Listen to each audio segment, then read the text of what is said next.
Film I am legend की शुरुआत एक टीवी इंटरव्यू से होती है। इस इंटरव्यू में एक महिला डॉक्टर दिखाई देती है जिसका नाम डॉक्टर एलिस होता है। वह पूरी दुनिया के सामने घोषणा करती है कि उन्होंने कैंसर का इलाज खोज लिया है। इंटरव्यू लेने वाला उससे पूछता है, अब तक आपने कितने मरीजों का इलाज किया है? डॉक्टर एलिस जवाब देती है, करीब 1 करोड़ मरीजों का, और सभी ठीक हो गए हैं। यानी उनका इलाज पूरी तरह सफल रहा है। इसके बाद इंटरव्यू खत्म हो जाता है और कहानी 3 साल बाद की दिखाई जाती है। अब हमें अमेरिका का शहर मैनहट्टन दिखाया जाता है, जो पूरी तरह खाली हो चुका है।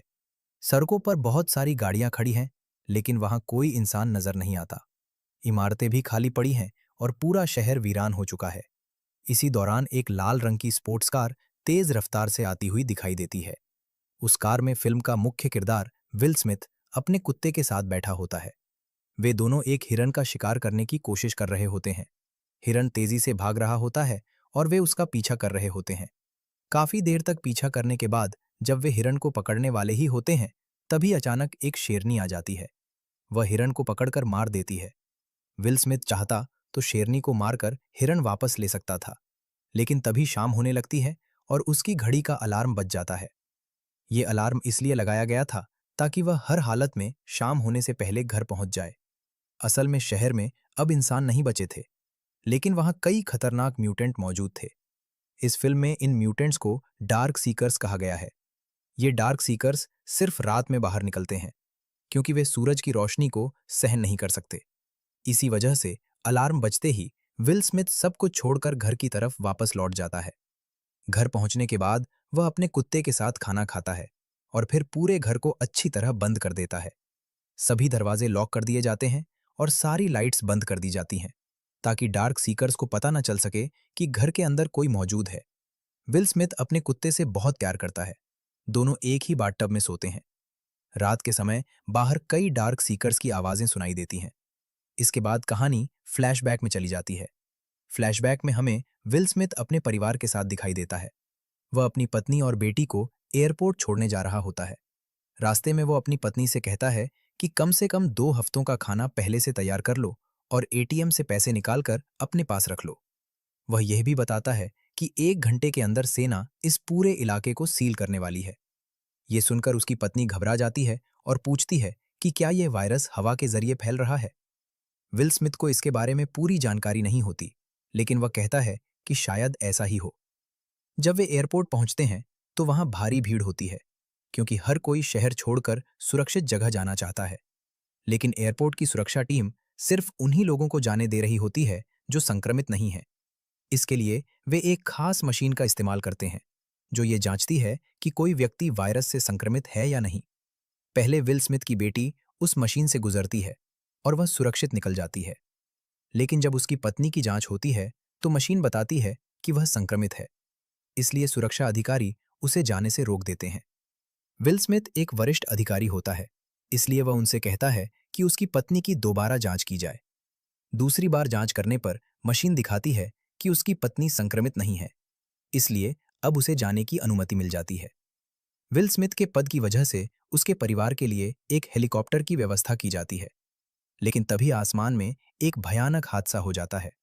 एक दूसरा हेलीकॉप्टर जो सामने से आ रहा होता है, अचानक डार्क सीकर्स के हमले की वजह से नियंत्रण खो देता है। वह हेलीकॉप्टर सीधे विल स्मिथ के परिवार वाले हेलीकॉप्टर से टकरा जाता है। दोनों हेलीकॉप्टर उसी समय क्रैश हो जाते हैं और उनमें बैठे सभी लोग मारे जाते हैं, जिनमें विल स्मिथ की पत्नी और बेटी भी शामिल होती हैं। इसके बाद हमें विल स्मिथ एक लेबोरेटरी में दिखाई देता है। वह संक्रमित लोगों के इलाज के लिए दवा बनाने की कोशिश कर रहा होता है। वह लगातार अलग अलग प्रयोग करता रहता है। उसकी लैब में कई संक्रमित चूहे भी रखे होते हैं, ताकि वह उन पर अपनी दवा का परीक्षण कर सके। वह यह देखने की कोशिश करता है कि जिन चूहों को पहले दवा दी गई थी, क्या वे ठीक हुए या नहीं। लेकिन उसके प्रयोगों से पता चलता है कि चूहे ठीक नहीं हो रहे हैं, बल्कि और ज्यादा आक्रामक बनते जा रहे हैं। यानी उसकी दवा अभी काम नहीं कर रही।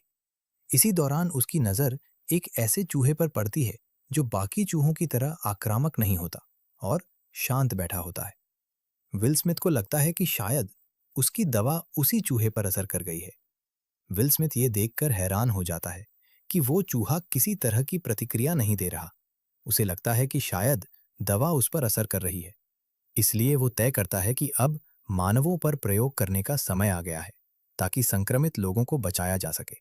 और जो लोग डार्क सीकर्स बन चुके हैं, उन्हें फिर से इंसान बनाया जा सके। इसके बाद कहानी फिर वर्तमान में लौट आती है, जहां विल स्मिथ मैनहट्टन शहर में बिल्कुल अकेला रह रहा होता है। उसकी एक रोज की आदत होती है। वो बाहर जाकर एफएम रेडियो के जरिए संदेश भेजता है। वो कहता है कि अगर कोई इंसान उसकी आवाज सुन रहा है और उसे मदद चाहिए, तो वो यहाँ मौजूद है। वो खाने और रहने की जगह दे सकता है। वो उम्मीद करता है कि शायद कहीं न कहीं कोई और इंसान भी जिंदा होगा, जो उसकी आवाज सुनकर उससे संपर्क करेगा। वो हर दिन ये भी बताता है कि वो दोपहर 12 बजे एक पुल पर मौजूद रहेगा, ताकि अगर कोई जीवित इंसान हो तो उससे मिल सके। एक दिन विल स्मिथ फिर से एक हिरन का शिकार करने निकलता है। हिरन का पीछा करते हुए वो और उसका कुत्ता एक इमारत के पास पहुंच जाते हैं। अंदर बहुत अंधेरा होता है। विल स्मिथ अंदर जाने से डरता है, लेकिन उसका कुत्ता अंधेरे कमरे में घुस जाता है। क्योंकि वो अपने कुत्ते से बहुत प्यार करता है, इसलिए वो भी उसे ढूंढने के लिए अंदर चला जाता है। उसकी बंदूक पर लगी टॉर्च उसे रास्ता दिखा रही होती है।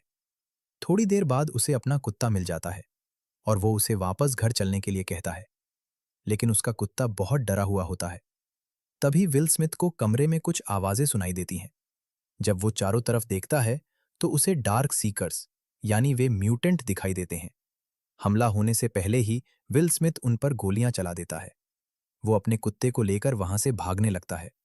बाकी डार्क सीकर्स उसकी आवाज सुन लेते हैं और उसका पीछा करने लगते हैं। भागते समय एक डार्क सीकर अचानक खिड़की तोड़कर उस पर हमला करने आता है। विल स्मिथ तुरंत खिड़की से बाहर कूद जाता है और बच जाता है।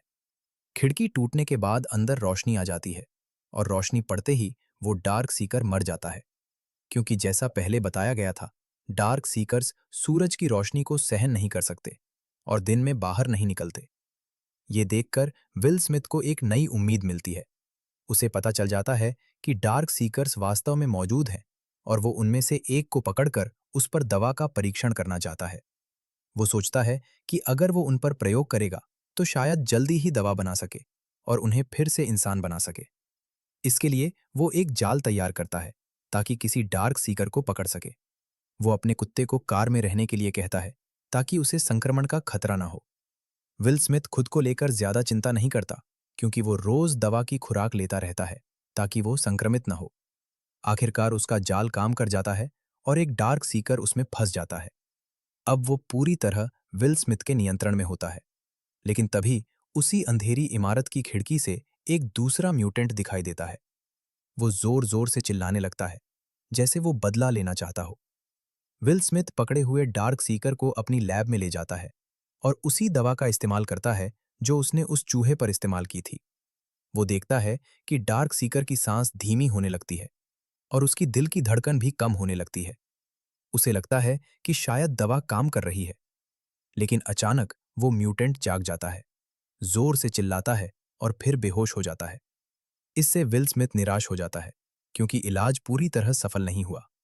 इसके बाद विल स्मिथ एक वीडियो रिकॉर्डिंग करता है और कहता है कि जो दवा उसने बनाई है वो उस पर तो काम कर रही है, लेकिन जो लोग पहले से संक्रमित हैं उन पर असर नहीं कर रही। फिर भी वो लगातार कोशिश कर रहा है, ताकि किसी दिन वो डार्क सीकर्स को ठीक कर सके। वो ये भी बताता है कि जब वो डार्क सीकर को पकड़ रहा था, तब एक म्यूटेंट उसे घूर रहा था और वो रोशनी में भी आ गया था, लेकिन उस पर रोशनी का असर नहीं हुआ। विल स्मिथ को लगता है कि शायद भूख और समय के साथ उनकी जीवन शैली बदल रही है और वे धीरे धीरे सूरज की रोशनी के अनुकूल होते जा रहे हैं। ये सब रिकॉर्ड करते हुए उसे शहर में रहते हुए लगभग 1000 दिन हो चुके होते हैं। एक दिन वह अपने कुत्ते के साथ बाहर जाता है। अचानक उसका पैर एक जाल में फंस जाता है और वह हवा में उल्टा लटक जाता है। ये जाल डार्क सीकर्स ने लगाया होता है, क्योंकि अब वे सोचने और समझने की क्षमता भी विकसित कर चुके होते हैं। असल में ये जाल बिल्कुल वैसा ही होता है जैसा जाल विल स्मिथ ने कुछ दिन पहले डार्क सीकर को पकड़ने के लिए बनाया था। यानी उन्होंने उसका तरीका सीख लिया था। अब विल स्मिथ हवा में उल्टा लटका होता है और थोड़ी देर बाद बेहोश हो जाता है। कुछ समय बाद उसकी घड़ी का अलार्म बजता है। इसका मतलब शाम होने वाली है। उसका कुत्ता लगातार भौंकने लगता है ताकि वह जाग जाए और जल्दी से खुद को छुड़ा सके, क्योंकि रात होते ही डार्क सीकर्स बाहर निकल आते हैं और अगर वे पहुंच गए तो उसे नहीं छोड़ेंगे।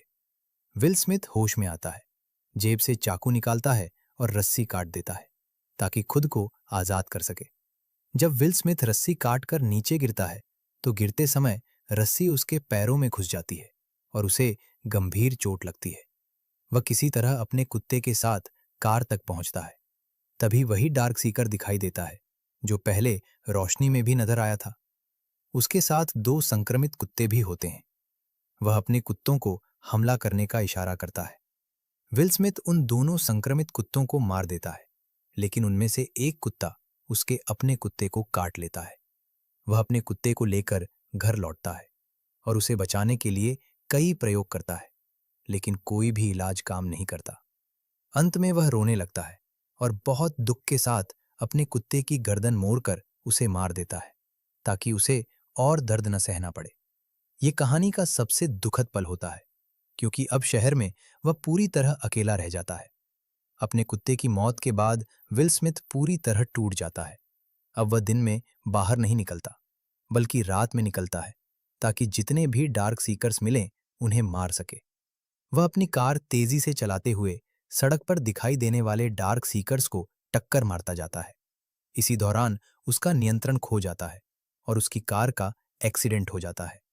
वह घायल हो जाता है और तभी वही डार्क सीकर सामने आ जाता है जो रोशनी में भी दिखा था। असल में वही सभी डार्क सीकर्स का नेता होता है। वह विल स्मिथ को मारने ही वाला होता है कि अचानक तेज रोशनी दिखाई देती है। रोशनी देखते ही सभी डार्क सीकर्स भागकर अंधेरे में छिप जाते हैं। विल स्मिथ एक्सीडेंट के कारण बेहोश हो जाता है। बेहोशी में उसे किसी की आवाज सुनाई देती है, तुम कहाँ रहते हो? वह अनजाने में अपना पता बता देता है। जब उसे होश आता है तो वह देखता है कि उसके घर में टीवी चल रहा है और वहां एक महिला अपने बेटे के साथ मौजूद है। पहले तो वह चौंक जाता है, लेकिन फिर खुश हो जाता है, क्योंकि इतने समय बाद उसने इंसानों को देखा था। वह महिला बताती है कि उन्होंने उसका एफएम रेडियो वाला संदेश सुना था और उसी के आधार पर वे उसे ढूंढते हुए यहां पहुंचे हैं। वह कहती है कि वे उस पुल पर उसका इंतजार कर रहे थे जहां वह रोज मिलने की बात कहता था, लेकिन वह उस दिन नहीं आया। बाद में उन्होंने देखा कि वह म्यूटेंट्स के बीच फंस गया है, इसलिए वे उसे बचाकर यहां ले आए। महिला यह भी बताती है कि उनके बाकी साथी डार्क सीकर्स के हमले में मारे गए और अब वे दोनों एक ऐसी जगह जाना चाहते हैं जहां और इंसान मौजूद हों, एक सुरक्षित जगह जहां वायरस न हो और सुरक्षा भी मजबूत हो। लेकिन विल स्मिथ कहता है कि ऐसा कोई सुरक्षित स्थान अब नहीं बचा। महिला कहती है कि ऐसा स्थान वास्तव में मौजूद है। उसी समय विल स्मिथ घर को हमेशा की तरह लॉक करने लगता है। तभी उसे डार्क सीकर्स की आवाज सुनाई देती है। वे उसके घर के आसपास पहुंच चुके होते हैं। वह तुरंत समझ जाता है कि जब वह घायल हालत में घर लाया गया था, तब डार्क सीकर्स ने उन्हें देख लिया होगा और अब वे उन्हें ढूंढते हुए यहां आ गए हैं। विल स्मिथ पहले से ही इसके लिए तैयार था। उसने घर के बाहर कई बारूदी जाल माइंस लगा रखे थे ताकि अगर कोई अंदर घुसे तो विस्फोट हो जाए। जैसे ही डार्क सीकर्स आगे बढ़ते हैं, कई म्यूटेंट उन माइंस से मर जाते हैं, लेकिन उनकी संख्या बहुत ज्यादा होती है और आखिरकार वे घर के अंदर घुस आते हैं। विल स्मिथ अपनी बंदूक से उन पर गोलियां चलाता है। कुछ देर बाद उन्हें लगता है कि उन्होंने सभी म्यूटेंट्स को मार दिया है। फिर वे उसी डार्क सीकर के पास पहुंचते हैं जिसे विल स्मिथ ने अपनी लैब में पकड़कर इलाज किया था। अब वह काफी हद तक ठीक हो चुका होता है और उसके शरीर से संक्रमण खत्म हो चुका होता है। विल स्मिथ को लगता है कि उसकी दवा सच में काम कर रही है। तभी अचानक बहुत सारे डार्क सीकर्स उसकी लैब में पहुंच जाते हैं। लैब में एक मजबूत बुलेट प्रूफ कांच लगा होता है जो उन्हें अंदर आने से रोक देता है। डार्क सीकर्स उस कांच को तोड़ने की कोशिश करते हैं, लेकिन शुरुआत में सफल नहीं होते। विल स्मिथ उन्हें दिखाते हुए कहता है कि देखो, तुम्हारा साथी ठीक हो रहा है, मैं तुम्हें भी ठीक कर सकता हूं। लेकिन डार्क सीकर्स का नेता गुस्से में अपना सिर कांच पर मारता है और धीरे धीरे उस कांच में दरारें पड़ने लगती हैं। कांच टूटने ही वाला होता है। उससे पहले विल स्मिथ उस मशीन से खून का सैंपल निकाल लेता है, क्योंकि अब उसे यकीन हो जाता है कि उसने इलाज ढूंढ लिया है।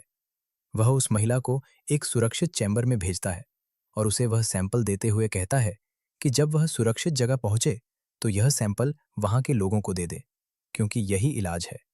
महिला उससे कहती है कि वह भी उनके साथ अंदर आ जाए, लेकिन विल स्मिथ मना कर देता है। वह कहता है कि अब इन म्यूटेंट्स को रोकना जरूरी है।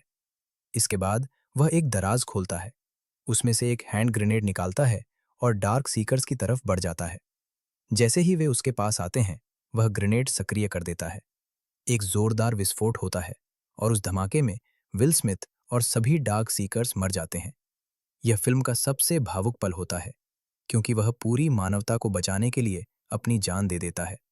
इसके बाद दिखाया जाता है कि वह महिला अपने बेटे के साथ आखिरकार उस सुरक्षित जगह पहुंच जाती है जहां बाकी बचे हुए इंसान रहते हैं। वहां कड़ी सुरक्षा होती है ताकि कोई डार्क सीकर अंदर ना आ सके। वह वहां पहुंचकर सुरक्षा अधिकारियों को वही खून का सैंपल दे देती है, वही इलाज जो विल स्मिथ ने खोजा था। विल स्मिथ ने पूरी मानवता को बचाने के लिए अपनी जान दे दी थी। इसीलिए इस फिल्म का नाम आई एम लेजेंड रखा गया, क्योंकि आखिर में वह सचमुच एक लेजेंड बन जाता है।